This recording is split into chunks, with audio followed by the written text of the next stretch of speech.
Shocking new developments in the growing war behind the scenes in the British royal family over Prince Harry, Meghan Markle, Archie, and Lily's return to the UK next month, with new reports that Prince William is fuming over the fact that King Charles is, in his view, bending over backwards for the duplicitous duo.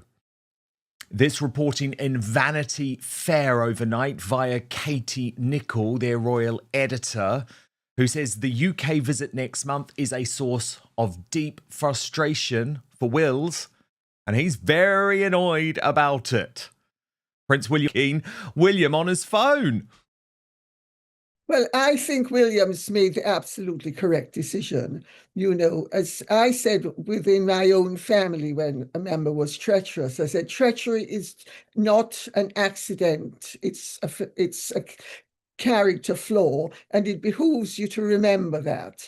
And William does. And I think, though, Dan, that some of this is slightly askew because I think the press are attributing motives and feelings to both Charles and William that actually are falling shy of the reality of the situation as I understand it to be. So talk to me about what your understanding is, lady. Well, Charles is not the pushover that the press seems to think he is and that they're trying to present him as being. He has not been taking his son's calls for some time now.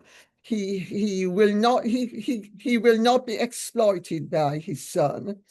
You know, also the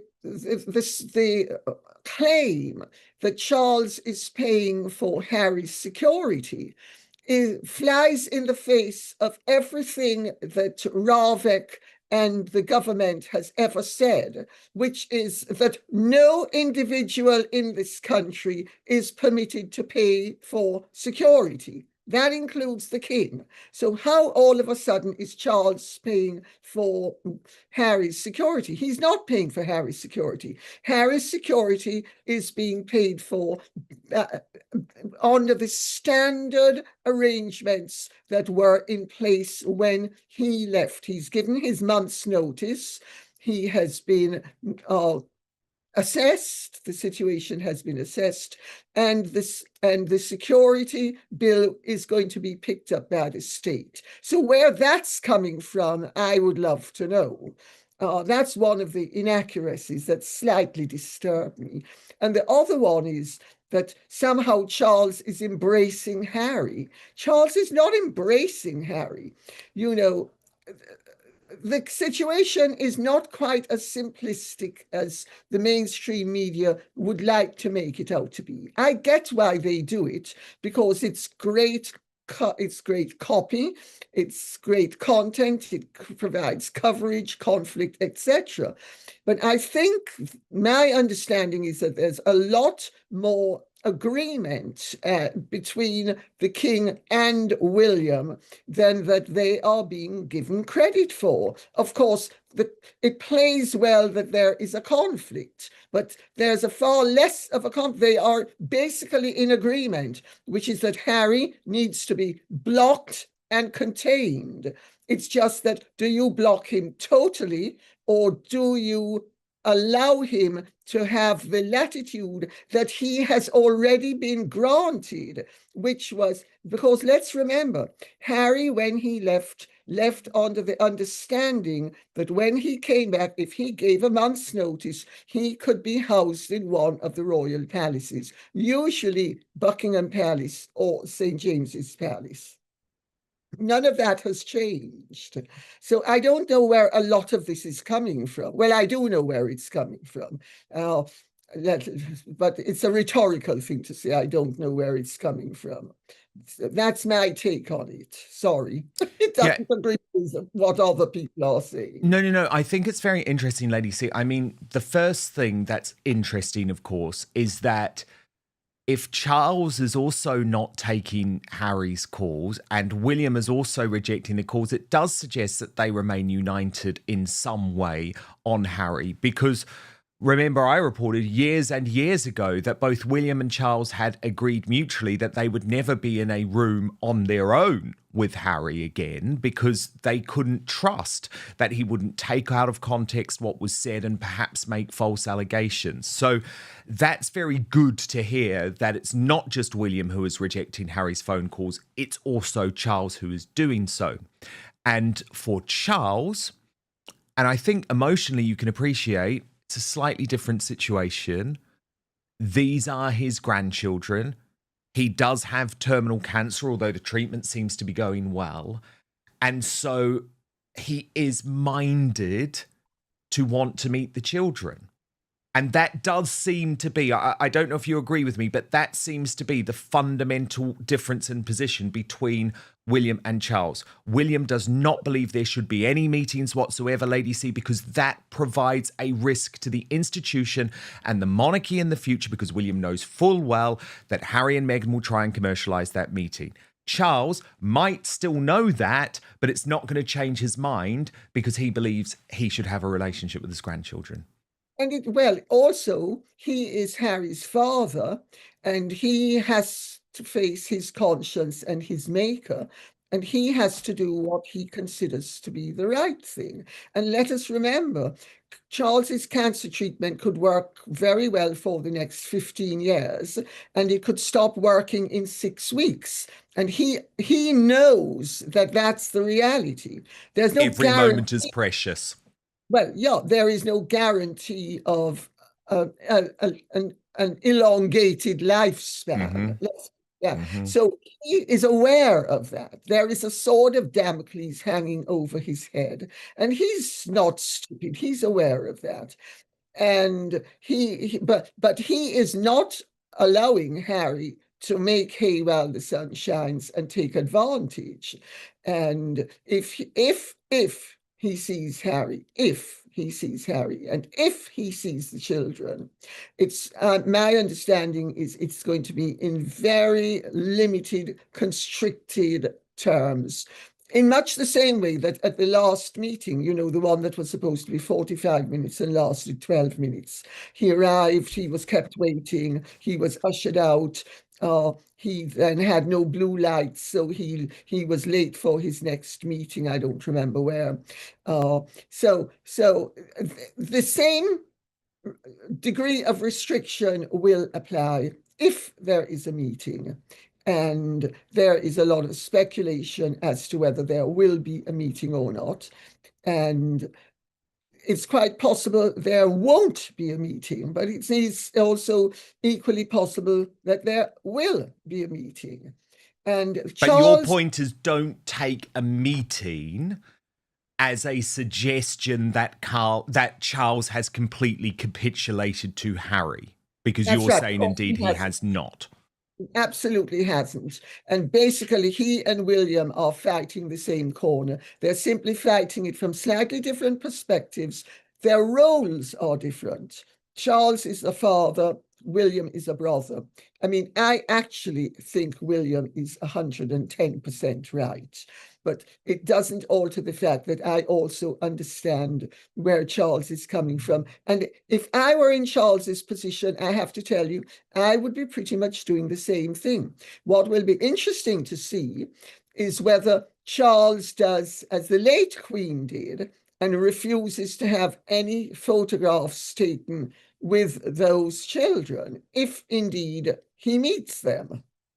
And certainly, Lady C, you would imagine at least he wouldn't, or you would hope at least he wouldn't agree to a photograph with Meghan. Well, what if Prince Harry's latest effort to reconnect with his family ended before the conversation even began? According to explosive new reports, both King Charles and Prince William may have little interest in reopening old wounds as Harry explores the possibility of returning to the UK with Meghan Markle and their children. And if the reports are true, The royal divide may be deeper than anyone imagined. Let's dive into the story. For years, Prince Harry has spoken publicly about his desire for reconciliation with the royal family. Despite the bombshell interviews, the Netflix series, and the release of his memoir, Harry has repeatedly insisted that he wants peace with his father and brother. But wanting peace and achieving it are two very different things. Recent reports suggest Harry has been making efforts behind the scenes to improve communication with senior royals. The problem?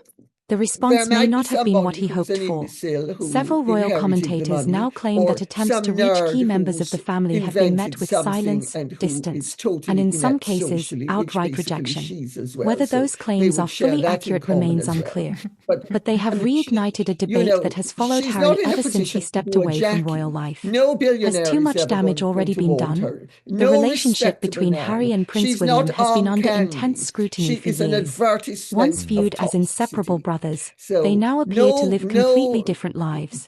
William remains focused on the future of the monarchy. Harry has built a new life thousands of miles away in California.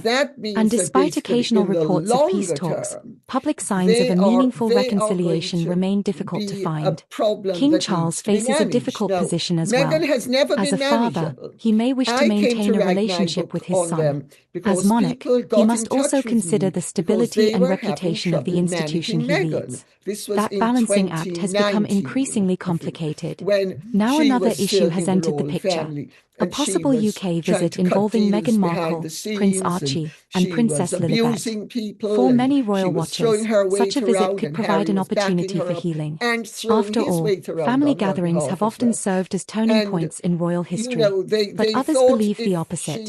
They argue that unresolved tensions continue to stand in the way of any meaningful reunion. Then there's the question of security. Harry has repeatedly expressed concerns about bringing his family to Britain without the level of protection he believes is necessary. The security dispute has become one of the biggest obstacles to future visits. Without a solution, even the possibility of a reunion becomes far more complicated. It's supposed to be pure, and so, if you're going to be whoring, please, you chose the wrong venue.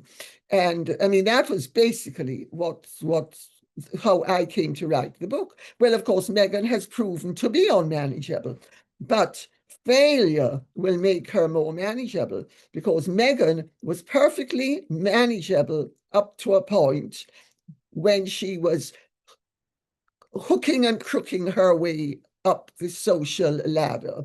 She knew exactly what to play and how to play it to present herself as something she wasn't. It's once she nabbed Harry and realized that Harry was in the bag that she gave up all pretense of being cooperative and decent and a nice person, and she just became the raw monster that she has revealed herself to be. But so maybe now that she has experienced failure and she's run out of options, she will realize that if she wants to survive, and believe me, Meghan is a great survivor. Meghan is all about money, position, power, and influence, and attention. And if she has to change her game, and she has no other choice, she will have to change it. And that's a factor that has been reckoned into the thinking of certain people in the royal circle, that ultimately the best case scenario, if Harry and Meghan don't get divorced, isn't for her to continue hawking her wares. Oh, yes, we have flower sprinkles for sale, or maybe you should try my equivalent of Gwyneth Paltrow's Pum Pum Juice. Well, Lady C, this week, I had to ask you about the increasingly desperate PR activity around a brand which you, and I've stolen it, Lady C, because it's just perfect. Your nickname for this brand was Never. And we saw the most was never promotional campaign so far. Watch this.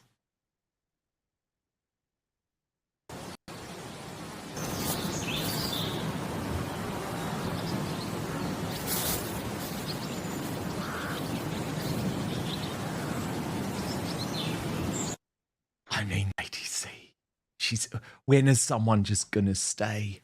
Love, you're going to have to wrap this up because it's all a bit embarrassing. I'm so fabulous. Oh, just look at me.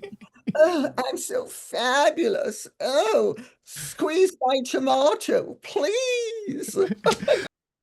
It's just a disaster. It is a study in self-love, Dan. And let's remember, Meghan was in the early days very assertive about how self-love is where it's at. But also, it's so pretentious. I mean, Meghan is not a great hostess. She's never been known to be a great hostess. What party has she ever had that ever was acknowledged as a fabulous party? She's no Bestige, let's put it that way. And she's no Mary Ellen de Rothschild. She is no Lady Londonderry. She is just a pathetic, never was, who is trying to pretend as if she is something. And I mean, it's embarrassing. And also, again, she doesn't seem to understand. She doesn't have the right figure to have high-waisted trousers. And but she really thinks she looks good. She thinks she is she thinks she's being photographed by Stephen Meisel, who's the greatest living photographer. Not that he would ever photograph her, I hasten to add. But that's something else again. But she thinks she's being photographed by him for a town and country spread from 30 years ago. But I mean, she's presenting herself as the ideal of an aspirant's dream, but she's nobody's ideal. So the whole thing is doomed to failure. It's embarrassing. And also, when is she ever going to learn that nobody except herself is in love with her to the same extent that she is? And I gather that now that she's not quite blowing in the wind quite as much as she used to, Harry has turned off that Stan Getz record and is no longer quite as admiring of her as he used to be. Lady C, I did want to ask you about this other royal story of the week. Air Mail's Andy is back, according to the Daily Mail. This is because he took this private jet to a French stud farm where he enjoyed fine wine and horse riding on the beach. Now, this is because of the luxury UAE-based horse breeding tycoon Mohammed A. Baker. Do you think he's done anything wrong here, Lady C, given that he is currently under investigation and there's a lot of pressure for him to just stay in Sandringham and not leave the house? Or is it totally his right to travel? And if he has rich friends who are prepared to pay for it, it's no one's business?